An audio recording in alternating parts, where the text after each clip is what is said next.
بسم الله الرحمن الرحيم، والصلاة والسلام على أشرف المرسلين نبينا محمد عليه الصلاة والسلام.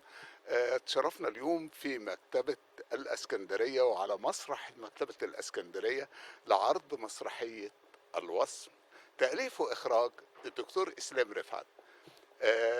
بالحق أنا ممثل فيها، ممثل بس يعني بس يعني شغال.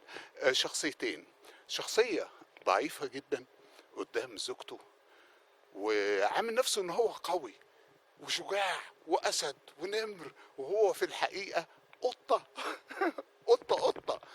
الشخصيه التانية ده في المشهد الخامس اللي هي فيها دوري مع البرنس، شخصية قوية. هو ضحك عليا واخد مني 10,000 جنيه، ومش عاوز يعني أكمل أكتر من كده. هي المسرحية ثقافية، دي في الأساس.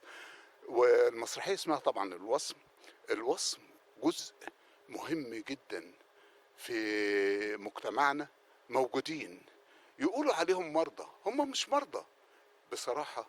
المرضى اعتبرهم انا شخصيا هو المجتمع نفسه، هو اللي مريض، هو اللي مش عارف يتعامل مع الشخصيات دول، بيتنمر عليهم.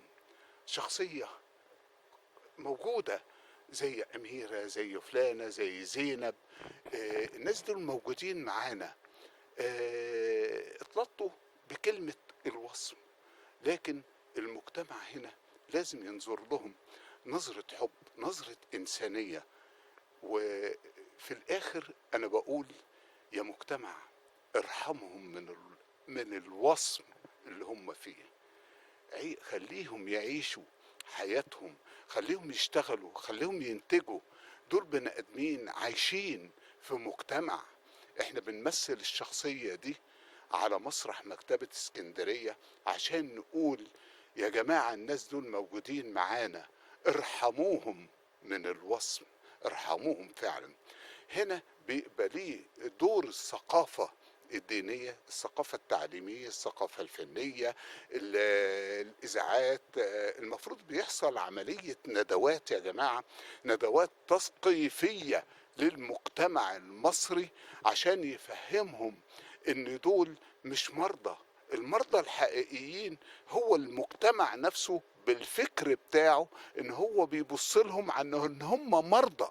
هم ناس موجودين معانا بس عايشين تجربة، تجربة مأساوية. لا عارف يشتغل ولا عارف يروح ولا عارف يجي. فأرجوكم ارحموهم، ارحموهم من الوصم يا ناس. شكرا. كان معكم هشام عبد الله أو الفنان ميشو. أشكركم.